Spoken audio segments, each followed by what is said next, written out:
Hello दोस्तों, नमस्कार। स्वागत है आपका हमारे इस पढ़ाई हाउस चैनल पे। आज मैं आप लोग के लिए एक नया टॉपिक लेके आया हूँ, जो कि है काव्य सौंदर्य के तत्व। ये हिंदी चैप्टर का है, हिंदी व्याकरण है, हिंदी ग्रामर है। इसके पहले आपने देखा कि हमने फिगर ऑफ स्पीच के सभी टाइप्स को डिस्क्राइब कर दिया है। तो फ्रेंड्स, अगर आप हमारे पुराने वीडियोज़ को देखना चाहते हैं तो आप हमारे चैनल को सब्सक्राइब कर लीजिए, जिससे कि आप हमारे पुराने वीडियोज़ को देख सकें। और आज से मैं अपने इस नए टॉपिक को लेकर चल रहा हूँ, जो कि है काव्य सौंदर्य के तत्व। हिंदी का बहुत ही महत्वपूर्ण टॉपिक है, रस छंद अलंकार, जिससे कि ये हिंदी ग्रामर का टॉपिक है। और बोर्ड एग्ज़ाम में इससे बहुत ही क्वेश्चंस पूछे जाते हैं, जिससे कि आप लोग को प्रॉब्लम ना हो। मैं छोटी छोटी डिफिनीशंस करके आपके लिए एकदम सिंपल तरीके से इसको बनाया हूँ। और आप लोग, मैं कोशिश करूँगा और आशा करता हूँ कि आप लोग इसको अच्छे समझ पाओगे और आप लोग इसको चैनल को सब्सक्राइब करो। अब मैं स्टार्ट करने जा रहा हूँ फ्रेंड्स। रस, अलंकार और छंद, ये काव्य सौंदर्य के तत्व हैं, जो तीन होते हैं। पहला रस, दूसरा अलंकार और तीसरा छंद। ओके फ्रेंड्स, तो मैंने का नंबर डाल के रस को स्टार्ट किया है। इसके अगले वीडियो में आपको हम अलंकार बताएंगे और आफ्टर दैट आप लोग को हम छंद बताएंगे। ओके फ्रेंड्स, सो हम स्टार्ट करते हैं। रस, सबसे पहले मैं आपको परिभाषा बताऊंगा कि रस किसे कहते हैं, जिससे आप समझ पाओगे आसानी से। देखिए फ्रेंड्स, कविता, कहानी, उपन्यास आदि को पढ़ने या सुनने से एवं नाटक को देखने से जिस आनंद की प्राप्ति होती है उसे रस कहते हैं। हाँ दोस्तों, जैसा कि आप कोई मूवीज़ देखते रहते हो या कॉमेडी देखते हो तो आपको हंसी आती है, या कहीं कहीं ऐसी सीन आ जाती है कि आपको रोना आ जाता है। तो इसी फीलिंग्स को, ये सब जो आती हैं, ये हमें रस बताता है। ओके फ्रेंड्स, अब मैं इसके बाद मैं हेडिंग डाला हूँ, रस के प्रकार एवं उनके स्थायी भाव। ओके फ्रेंड्स, अब मैं बताने जा रहा हूँ कि रस कितने प्रकार के होते हैं और उनके स्थायी भाव क्या होते हैं। फ्रेंड्स, मैं इसलिए इसको ऐसे किया हूँ, टेबल जैसे बनाओ कि आप लोग इसको समझ सको, और स्थायी भाव आप लोग इसको याद कर लो इसकी, ठीक है। और फ्रेंड्स, मैं इसकी ऐसी डिफिनीशन बताऊं कि अगर आप एक डिफिनीशन याद कर लोगे तो आपको इसकी सारी डिफिनीशन याद हो जाएंगी। ओके फ्रेंड्स, अब मैं आप लोग को बताने जा रहा हूँ इसके टाइप्स और इसका स्थायी भाव।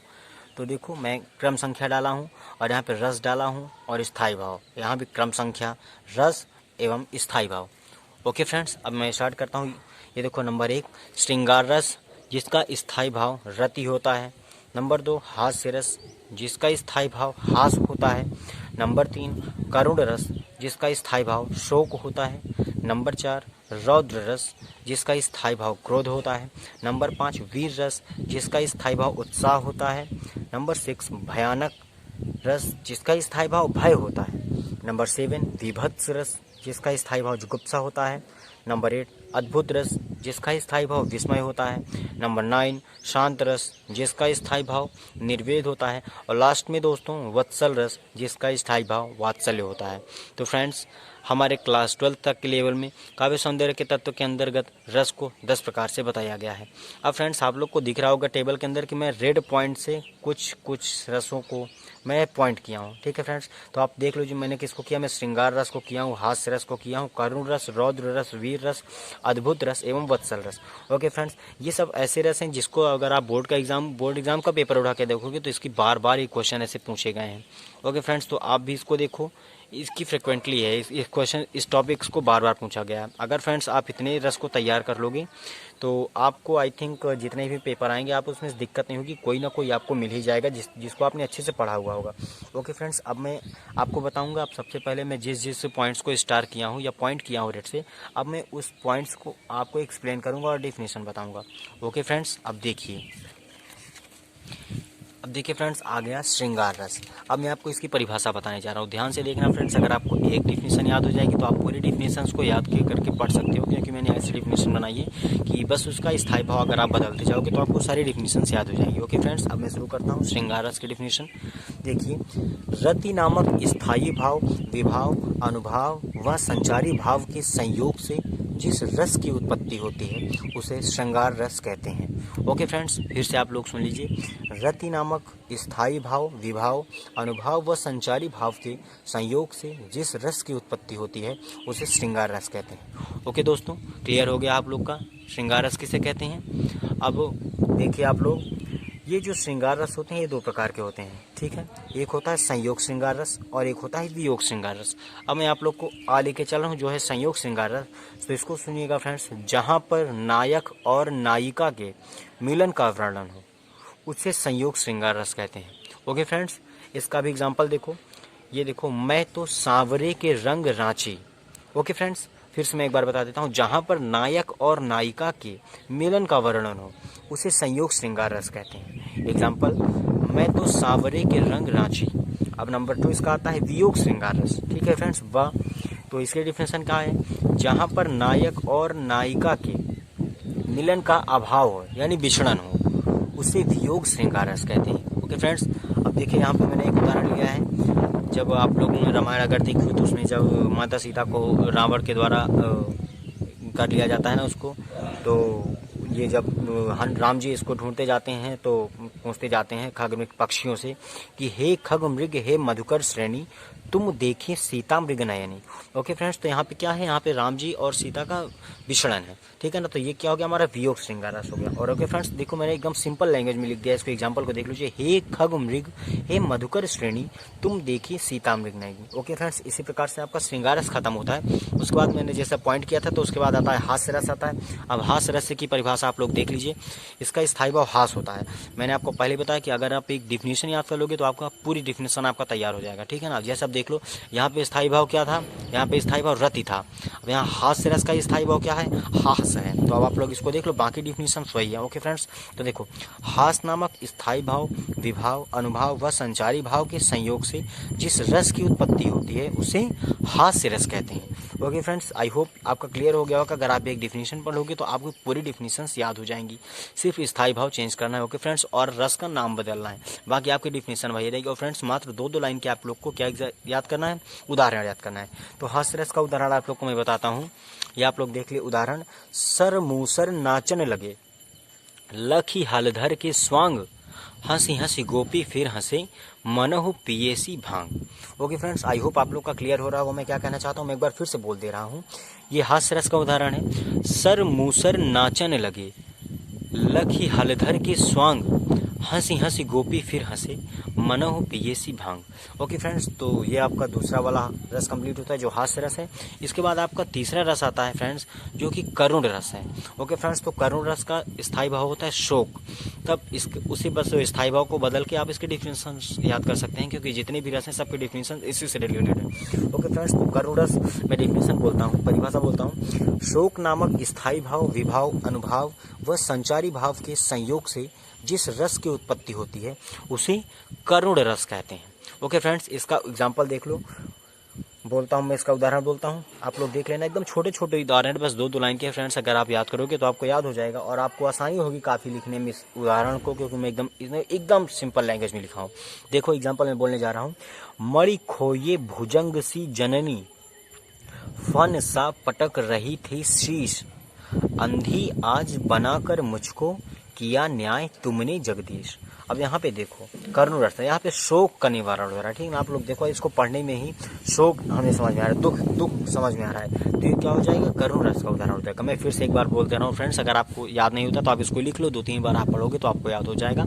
आप सारे एग्जाम्पल्स को कॉपी में लिख सकते हो फ्रेंड्स, देख लो। मैं फिर से एक बार बोल रहा हूँ, मणि खोये भुजंग सी जननी फन सा पटक रही थी शीश अंधी आज बनाकर मुझको किया न्याय तुमने जगदीश। ओके फ्रेंड्स, अब इसके बाद मैं नंबर 4 लेके चल रहा हूँ, जो है रौद्र रस, और इसका स्थायी भाव क्रोध होता है। ठीक है फ्रेंड्स, तो मैं इसका परिभाषित करने जा रहा हूँ, इसको आप लोग देखना फ्रेंड्स। जैसा कि मैं पहले से ही आप लोग को बता रहा हूँ कि इसकी जितनी भी डिफिनीशन है बस उसमें स्थायी भाव अगर आप बदलते जाओगे तो आपको सारी डिफिनीशन याद होती जाएंगी फ्रेंड्स। क्योंकि इसी तरह मैंने इसकी डिफिनीशन बनाई है कि मात्र एक शब्द के बदल देने से आपकी पूरी डिफिनीशन वही रहेगी, मात्र एक शब्द बदलोगे तो आपकी वो दूसरे रस की डिफिनीशन हो जाएगी, परिभाषा बन जाएगी। ठीक है फ्रेंड्स, तो रौद्र रस का देख लीजिए, क्रोध नामक स्थायी भाव विभाव अनुभाव व संचारी भाव के संयोग से जिस रस की उत्पत्ति होती है उसे रौद्र रस कहते हैं। ओके फ्रेंड्स, अब इस पर आप लोग इसका उदाहरण देख लो। ये देखो आप लोग इसका एग्जाम्पल, ये रामायण के बजरंगबली यानी हनुमान जी के ऊपर है। आप लोग आई थिंक आप लोग देखे होंगे रामायण जितने लोग भी, तो आप लोग इसको समझ जाएंगे, हनुमान जी के बारे में जान जाएंगे। तो उदाहरण देखिए, बालधि विशाल विकराल ज्वाल जाल मानो लंक लीलिबे को काल रसना पसारी हैं। ओके फ्रेंड्स, मैं फिर से बोल दे रहा हूँ, बालधि विशाल विकराल ज्वाल जाल मानो लंक लीलिबे को काल रसना पसारी हैं। ओके फ्रेंड्स, जब हनुमान जी लंका दहन के लिए जाते हैं, ये तब के समय का है जो ये रौद्र रस में आते हैं, जो रौद्र मतलब क्रोध होता है, इसका स्थायी भाव तो तो उस समय हनुमान जी अत्यधिक क्रोधित रहते हैं, तो उस समय का ये है जो रौद्र रस में हमने इससे एग्जाम्पल बना के आप लोग के सामने दिया है। ओके फ्रेंड्स, अब नंबर 5 आता है जो है वीर रस। ओके फ्रेंड्स, तो इसका स्थायी भाव उत्साह होता है वीर रस का। ठीक है फ्रेंड्स, तो इसके बारे में मैं आप लोग को बताऊँगा। इसका स्थायी भाव उत्साह है। तो देखिए, उत्साह नामक स्थायी भाव विभाव, अनुभाव व संचारी भाव के संयोग से जिस रस की उत्पत्ति होती है उसे वीर रस कहते हैं। ओके फ्रेंड्स, इसका मैं आप लोग को एग्जांपल, बहुत ही सिंपल से एग्जांपल दे रहा हूँ जो आप लोग बचपन से ही पढ़ते चले आ रहे होंगे। होप कि आप लोग को याद भी होगा। आप लोग देख सकते हैं नीचे क्या लिखा है, वीर तुम बढ़े चलो, धीर तुम बढ़े चलो। ओके फ्रेंड्स, बहुत ही सिंपल लैंग्वेज मैंने लिखा है इसको, जिससे कि आपको याद भी हो जाएगा। और डेफिनेशंस तो आप एक याद कर लोगे तो आपको पूरे डेफिनेशंस याद हो जाएंगे। इसके बाद फ्रेंड्स आता है नंबर 8, जो मैंने रेड पॉइंट किया था। तो नंबर 8 आता है ये अद्भुत रस है। ओके फ्रेंड्स, तो अद्भुत में आप लोग देख लीजिए इसको क्या है। इसका स्थायी भाव विस्मय होता है। बाकी डेफिनेशंस वही है। क्या है डेफिनेशन, मैं थोड़ा स्पीड में बोलूंगा। विस्मय नामक स्थायी भाव विभाव, अनुभाव व संचारी भाव के संयोग से जिस रस की उत्पत्ति होती है उसे अद्भुत रस कहते हैं। ओके फ्रेंड्स, होप कि आप लोग के डेफिनेशन पढ़ते पढ़ते याद हो गई होगी। तो आप लोग इसको ध्यान से देख लो। अब इसका एग्जाम्पल देखो, अद्भुत। ठीक है, विस्मय यानी यहाँ पे कंफ्यूजन जो होता है, कंफ्यूजन वर्ड यहाँ पे कंफ्यूजन को बताता है। ओके फ्रेंड्स, जैसे कि आप लोग बचपन से ही पढ़े होंगे ये कि ऐसा बात महाभारत का है ना कि हंस दी थी, तो वैसे आया था। तो उस पर आप लोग एक बचपन से ही पढ़ोगे, सारी बीच नारी है कि नारी बीच सारी है कि सारी ही की नारी है कि नारी ही की सारी है। तो यहाँ पे कन्फ्यूजन हो रहा है। ठीक है ना फ्रेंड्स, तो उसी तरह के एग्जाम्पल मैंने आप लोग के सामने लाया है। यहाँ पे आप लोग देख लीजिए, यहाँ उहाँ दुई बालक देखा, मत भ्रम मोर की आन भी सेखा, तन पुलिकित मन बचन न आवा, नयन मूंद चरणन सिर नावा। ओके फ्रेंड्स, तो ये एग्जाम्पल है अद्भुत रस का। उसके बाद ये रस नंबर 10 आता है जो है वत्सल रस। वत्सल रस ये होता है जो प्रेम को, मतलब जो माँ बेटी का प्रेम बताता है, भाई वत्सल्य रस। इसका स्थायी भाव वात्सल्य होता है। तो इसका परिभाषा होगा, वात्सल्य नामक स्थायी भाव विभाव, अनुभाव व संचारी भाव के संयोग से जिस रस की उत्पत्ति होती है उससे वत्सल रस कहते हैं। ठीक है फ्रेंड्स, तो यहाँ पे मैंने आपको पहले बताया कि यहाँ पे माँ और बेटी का प्रेम जो होता है उसका वर्णन किया जाता है। तो इसका उदाहरण आप देख लीजिए, मैंने एक लाइन में ही लिख दिया है, जशोदा हरि पालने झुलावे। ओके फ्रेंड्स, तो यशोदा अपने लाल को पालने में झुला रही है। तो ये हो जाएगा इसका डिस्क्रिप्शन फ्रेंड्स। और अगर आपको हमारे पुराने भी वीडियोस देखने होंगे तो आप हमारे डिस्क्रिप्शन से हमने लिंक डाल दिया, तो आप उस डिस्क्रिप्शन को देख लीजिए, जिससे कि आपको फिगर ऑफ स्पीच के अभी तक हमने वीडियो अपलोड किए तो आपको वो भी मिल जाएगा पढ़ने के लिए। ओके फ्रेंड्स, आप इस तरीके से इसको पढ़ सकते हैं। और बाकी का जैसा कि हमने बताया था कि आपको ये मैंने रेड पॉइंट लगा के किया था। तो यहाँ पे छूट कितने रहे हैं, यहाँ पे देखिए, आप देखिए भयानक रस छूट रहा है, विभत्स रस छूट रहा है और शांत रस छूट रहा है। तो फ्रेंड्स, आपको मैंने पहले बता दिया कि इसकी डिफिनीशन आप कैसे पढ़ सकते हो। आप देखिए, जैसे भयानक रस है, इसका स्थायी भाव क्या है, भय है। तो इसकी डिफिनीशन कैसे बना सकते हो आप, भय नामक स्थायी भाव विभाव, अनुभाव व संचारी भाव के सहयोग से जिस रस की उत्पत्ति होती है उसे भयानक रस कहते हैं। फ्रेंड्स, ये आपकी डिफिनीशन बन गई। मात्र क्या बदलना है इसमें, मात्र स्थायी भाव बदलना है। उसी प्रकार से विभत्स रस देख लो, जुगुप्सा जिसका स्थायी भाव होता है, तो इसकी परिभाषा बन जाएगी, जुगुप्सा नामक स्थायी भाव विभाव, अनुभाव व संचारी भाव के संयोग से जिस रस की उत्पत्ति होती है उसे विभत्स रस कहते हैं। और ये पॉइंट, ये रस नंबर 9 जो शांत रस है, तो इसका आप कैसे डिफिनेशन बना लोगे फ्रेंड्स, निर्वेद नामक स्थायी भाव विभाव, अनुभाव व संचारी भाव के संयोग से जिस रस की उत्पत्ति होती है उसे शांत रस कहते हैं। तो फ्रेंड्स, आज की इस वीडियो में मैंने आपको काव्य सौंदर्य के तत्व का पहला टॉपिक जो था वो रस था, उसके बारे में मैंने आपको बता दिया है। तो फ्रेंड्स, अब आप तैयार रहिए हमारे आने वाले अगले वीडियो की, जिसमें अब मैं आपको सभी अलंकार के बारे में बताऊंगा जो क्लास 12th लेवल तक के है, और ऐसी पहचान बताऊंगा जिससे कि आपको कंपटीशन लेवल में क्वेश्चंस मिले तो आपको करने में प्रॉब्लम ना हो।